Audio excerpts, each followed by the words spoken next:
Good morning, students. My name is Kuljeet Kaur. I'm lecturer biology in Government Girls Senior Secondary School, Kurali, District SS Nagar.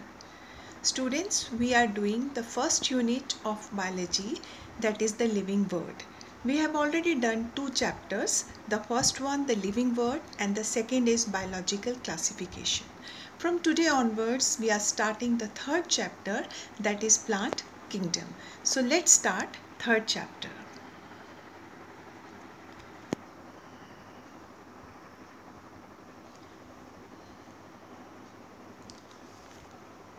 Okay students, third chapter करने से पहले हम एक बार फिर से classification को revise करेंगे।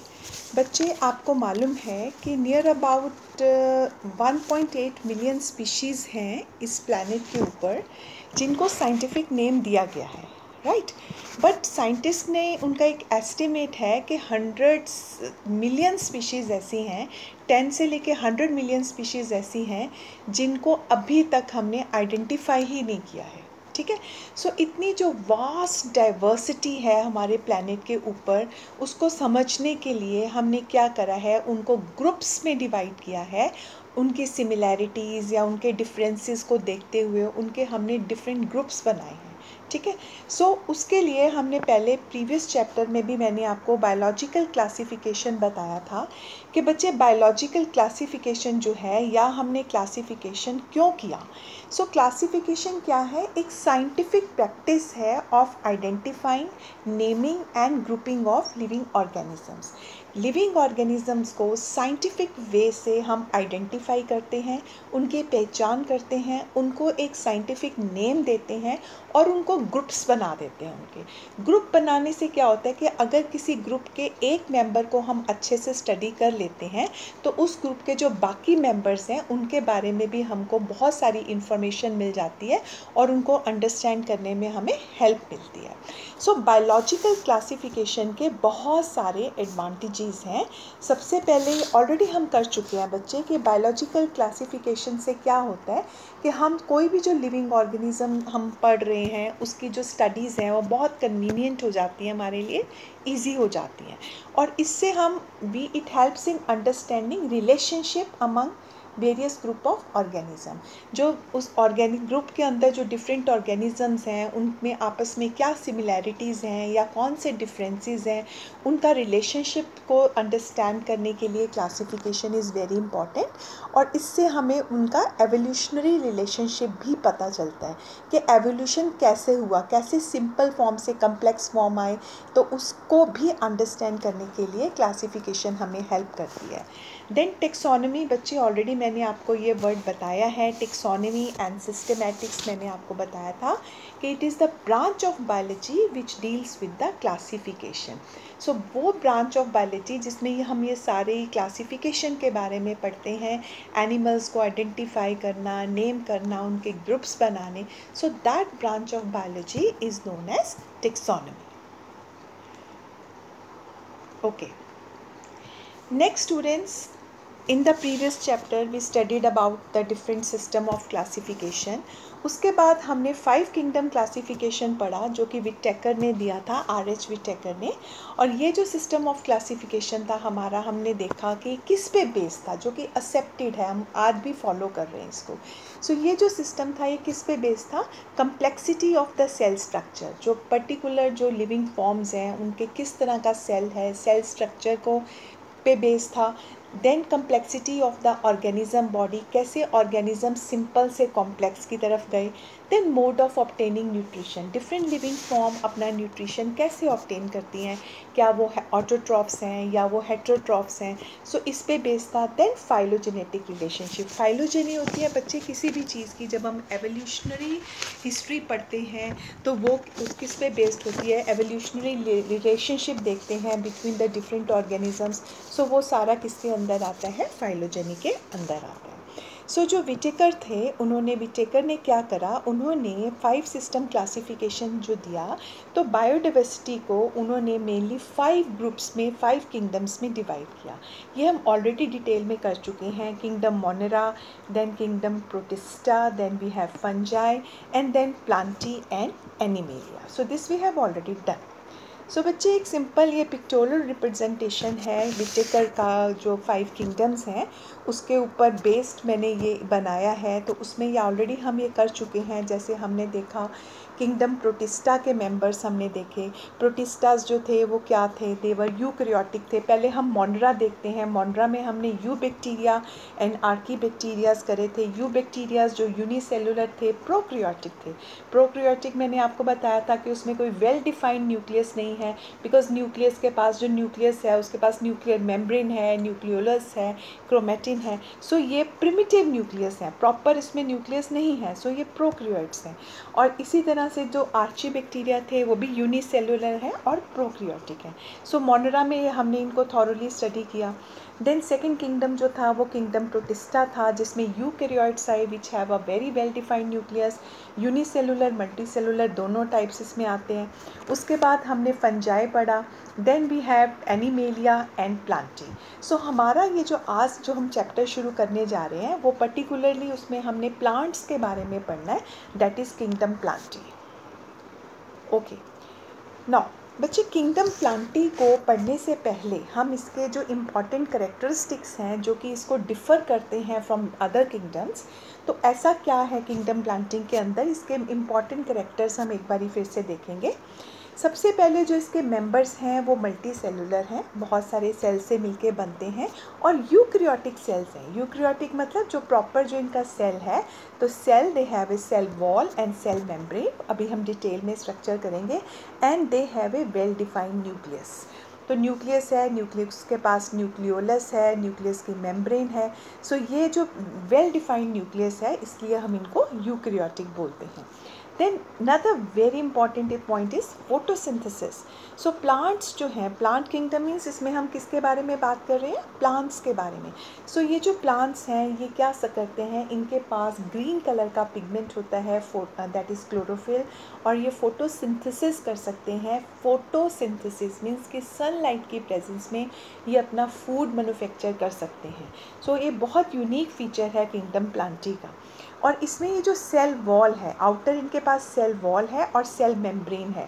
जो आउटर में सेल वॉल मैंने इसका बनाया है दैट इज़ सेल वॉल, और प्लांटी में जो सेल वॉल होती है वो क्या होती है, सेल्यूलोज होती है। ठीक है, it is made up of cellulose. So mostly जो मोड ऑफ रिप्रोडक्शन है वो सेक्चुअल होगा। हम जब प्लांटी के मेंबर्स को डिटेल में करेंगे तब आपको ये और भी क्लियर हो जाएगा। इसमें जो सेक्स ऑर्गन है, male sex organs and female sex organs, वो मल्टी सेलुलर होते हैं, और मेंबर्स में अभी हम देखेंगे वो जैकेटेड होते हैं, उनके अराउंड जो है एक सेल्स का जैकेट होता है। ओके, ये स्टूडेंट्स हमने अपना जो किंगडम प्लांटी हमने शुरू करा, इसके जो वेरियस मेंबर्स हैं उनको हमने कैसे प्लांट्स को अलग अलग ग्रुप में डाला। ठीक है, सो इसको अंडरस्टैंड करने के लिए हम एक बार फिर से जो हमारे अर्लीस्ट सिस्टम ऑफ क्लासिफिकेशन थे या जो हमारे new system of modern system of classification आए हैं, तो किस तरह से हम इनको एक ग्रुप्स में बांटते हैं, तो इसके लिए मैं एक बार फिर से हम आपको डिफरेंट सिस्टम ऑफ क्लासिफिकेशन एक बार हम फिर से रिवाइज करेंगे। सो सबसे पहला जो फर्स्ट सिस्टम ऑफ क्लासिफिकेशन था बच्चे, that was artificial system of classification. जो आर्टिफिशियल सिस्टम ऑफ क्लासिफिकेशन था ये किस पे बेस्ड था, it was based on observable characters. जो करेक्टर्स हम देख पा रहे थे, या इजीली जो कोई मॉर्फोलॉजिकल करेक्टर्स हैं जो कि हम इजीली देख सकते हैं, उन पे बेस्ड था। ठीक है, सो जैसे प्लांट्स में कि प्लांट्स की हाइट क्या है, जो शॉर्ट हाइट है, हर्ब्स हैं, श्रब्स हैं या ट्रीज़ हैं। देन एनिमल्स का नेचर देखते हुए कि एनिमल वाटर में रह रहे हैं कि वो एक्वेटिक हैं, लैंड के ऊपर रह रहे हैं तो टेरेस्ट्रियल हैं, हवा में रह रहे हैं एरियल्स हैं। ठीक है, तो ये जो क्लासिफिकेशन थी, ये हमारी क्लासिफिकेशन जो थी बहुत एक अर्लीस्ट सिस्टम था क्लासिफिकेशन का। इसको लीनियस ने प्रपोज किया था आर्टिफिशियल सिस्टम को। ठीक है, so it was just based on the observable character या मॉर्फोलॉजिकल करेक्टर्स के ऊपर बेस्ड था। उसके बाद नेक्स्ट सिस्टम ऑफ क्लासिफिकेशन आया और ये था natural system of classification. Natural system of classification Bentham and Hooker ने दिया था 1862 से 83। बेंथम एंड हुकर, बच्चे ये भी आपने नोट करने हैं नेम्स। सो नेचुरल सिस्टम जो था इसमें सिर्फ एक्सटर्नल करेक्टर ही नहीं थे, इस एक्सटर्नल कैरेक्टर के अलावा इसमें इंटरनल फीचर्स जैसी एनाटमी। What is anatomy? जैसे हम कहते हैं कि कोई भी हमने ऑर्गेनिज्म स्टडी करना है, तो जब हम उसका इंटरनल स्ट्रक्चर देखेंगे तो उसको हम study of the internal structure, कि उसका सेल कैसा है, कैसा टिश्यू है, उस तरह की जो हम स्टडी करते हैं इंटरनल स्ट्रक्चर की, that is known as anatomy.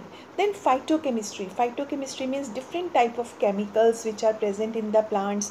Then उसका physiology, अंदर उस तरह किस तरह के एनाबॉलिज्म, कैटाबॉलिज्म, किस तरह की रिएक्शन सेल के अंदर या प्लांट के अंदर हो रहे हैं, कौन से न्यू चीज़ें बन रही हैं। तो इस तरह का सारा जो सिस्टम था वो नेचुरल सिस्टम ऑफ क्लासिफिकेशन के अंदर इंक्लूडेड था। तो जो लास्ट है और most important natural system of classification है, that was given by Bentham and Hooker. Next, उसके बाद बच्चे जो next third system of classification था उसको हम बोलते थे phylogenetic system of classification. Phylogenetic classification system जो था, मैंने आपको अभी बताया कि ये जो सिस्टम था it was based upon evolutionary relationship between the various organisms. ठीक है, सो जो एवोल्यूशनरी रिलेशनशिप है उस पर ये बेस्ड था and it is acceptable also.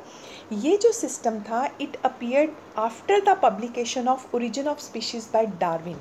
Charles Darwin ने जो अपना उनका एक बहुत इम्पॉर्टेंट पब्लिकेशन है ओरिजिन ऑफ स्पीशीज़, तो उसके बाद उसके आने के बाद ये सिस्टम आया, फाइलोजेनेटिक सिस्टम जो था क्लासिफिकेशन का। और इस सिस्टम जो था it attempted to classify the plants from simple to complex. तो इस सिस्टम में उसने क्या देखा, इसकी इंफॉर्मेशन से इन्होंने देखा कि किस तरह से जो प्लांट्स का जो एवोल्यूशन हुआ है वो सिंपल से कॉम्प्लेक्स की तरफ हुआ है। सो ये फाइलोजेनेटिक क्लासिफिकेशन सिस्टम था। उसके बाद नेक्स्ट हमारे पास कुछ और क्लासिफिकेशन के सिस्टम हैं, जैसे कि न्यूमेरिकल टेक्सोनॉमी है। न्यूमेरिकल टेक्सोनॉमी में क्या है कि इसमें हम मैथमेटिकल डाटाज कैलकुलेशंस करके with the help of computers या न्यूमेरिकल हम टेक्निक्स यूज़ करते हैं, उसके बेस पे हम नंबर एंड कोड्स भी असाइन करते हैं करेक्टर्स को, जो कि डिफरेंट करेक्टर्स प्रेजेंट हैं प्लांट्स में, और पूरा डाटा जो आता है उसको हम प्रोसेस करते हैं। सो इस तरह से भी हम ये मेथड भी हम क्लासिफिकेशन के लिए यूज़ कर सकते हैं। So these methods are used by taxonomists nowadays. Then next is cytotaxonomy. What is cytotaxonomy? This method of classification is based on the cytological information, cellular characters, जो सेल के various character हैं या cytological information है कि cell के अंदर कितने chromosome हैं, what is the number of the chromosomes, chromosomes का स्ट्रक्चर कैसा है, क्रोमोसोम्स का बिहेवियर कैसा है at the time of cell division. So इस तरह के करेक्टर को देखते हुए जो कि सेलुलर करेक्टर हैं, तो टेक्सोनॉमिस्ट जो हैं वो क्लासिफिकेशन के लिए यूज़ करते हैं। सो ये जो टेक्निक है it is also use nowadays, it is known as cytotaxonomy. Then next is chemotaxonomy. Chemotaxonomy में हम क्या यूज़ करते हैं कि प्लांट्स के अंदर जो डिफरेंट केमिकल्स प्रेजेंट हैं, केमिकल कंस्टिट्यूएंट्स जो हैं प्लांट्स के, सो उनको हम यूज़ करते हैं कोई भी कन्फ्यूजन है क्लासिफिकेशन को लेके उनको सॉल्व करने के लिए। जैसे कुछ प्लांट्स जो होते हैं उसमें फ्रेगरेंस होती है, कोई इसी तरह का ऑर्डर होता है, कई बार प्लांट्स के अंदर कुछ क्रिस्टल प्रेजेंट होते हैं जैसे कैल्शियम ऑक्सलेट क्रिस्टल्स होते हैं। सो इस तरह के जो केमिकल कंस्टिट्यूएंट्स हैं प्लांट्स के, इनको हम यूज़ करते हैं to solve many if there is any confusion regarding classification, and this is used by taxonomists these days. So ये जो तीन मेथड मैंने आपको बताए, numerical taxonomy, cytotaxonomy and chemotaxonomy, so ये आजकल टेक्सोनॉमिस्ट जो हैं they are using these methods these days. So ये हमारे डिफरेंट मेथड्स ऑफ क्लासिफिकेशन है बच्चे। फर्स्ट हमने करा आर्टिफिशियल सिस्टम, उसके बाद सेकेंड हमने करा natural system, then third is the phylogenetic classification, and then numerical taxonomy, cytotaxonomy and chemotaxonomy, right? Next, okay, now we are starting actually our chapter that is plant kingdom, that is chapter 3. Okay बच्चे, इस chapter को समझने के लिए, क्योंकि हमने plants को different groups में डिवाइड किया है, इसके लिए मैंने आपको थोड़ा सा पहले जो क्लासिफिकेशन था वो सारा क्या किया, आपको मैंने रिवाइज करवाया। ओके गर्ल्स, सो ये मैं आपको एक जस्ट समरी उसका आज पढ़ा रही हूँ, और नेक्स्ट लेक्चर ऑनवर्ड्स हम इसके जो जितने भी ग्रुप्स हम स्टडी करेंगे उनको हम डिटेल में लेके स्टडी करेंगे। प्लांट किंगडम जो है बेटे, उनको ब्रॉडली हमने दो ग्रुप्स में डिवाइड किया। ठीक है। फर्स्ट ग्रुप जो था उसको हमने बोला क्रिप्टोगैमिया और सेकंड ग्रुप को हमने बोला फेनेरोगैमिया। क्रिप्टोगैमिया क्या चीज़ है? क्रिप्टोगैमिया ये वो प्लांट्स हैं जिनके अंदर कोई भी सीड फॉर्मेशन नहीं हो रहा, कोई भी फ्लावर नहीं है इसके अंदर। They are all non flowering plant है, ठीक है। Flower is absent. सो ये कैसे रिप्रोड्यूस करते हैं? ये रिप्रोड्यूस करते हैं with the help of small structures. हमने पहले भी बायोलॉजिकल क्लासिफिकेशन में भी ये देखा था कि वो कई ऐसे बॉडीज़ हैं जो कि स्पोर्स के साथ रिप्रोड्यूस करते हैं, जैसे मैंने आपको कुनीडियाज बताए थे, which are borne on conidiophores. So ये जो क्रिप्टोगैमिया के मेंबर हैं, they reproduce with the help of the spores, right. There is no flower, there is no seed, right. उसके बाद जो सेकेंड ग्रुप है that is known as phanerogamia, ठीक है। जो ये ग्रुप है फेनेरोगैमिया ग्रुप जो है, इसमें हमारे पास क्या आएंगे? फ्लावरिंग प्लांट आएंगे। सो दे हैव फ्लावर्स। उसके बाद जो क्रिप्टोगैमिया है उनको आगे फर्दर 3 ग्रुप्स में डिवाइड किया गया है। First is thallophytes, second is bryophytes and third is pteridophytes. Thallophytes क्या होते हैं? इसमें कोई भी जो प्लांट बॉडी है वो एक थैलस की तरह होती है, एक फ्लैट स्ट्रक्चर होता है। हम अभी एल्गी जब करेंगे तो इसकी डिटेल्स में आपको कराऊंगी। तो इसमें हमारे पास बैक्टीरियाज आ गए, एल्गी है, फंजाई हैं एंड लाइकेंस हैं। जिसमें से बैक्टीरिया हम ऑलरेडी स्टडी कर चुके हैं, फंजाइज हम कर चुके हैं, लाइकेंस हम ऑलरेडी चैप्टर 2 में हम इसकी डिटेल स्टडी कर चुके हैं। सो जो क्रिप्टोगैमिया हैं उनको हमने फर्दर थैलोफाइट्स में डिवाइड करा। उसके बाद इसमें हम एल्गी स्टडी करेंगे।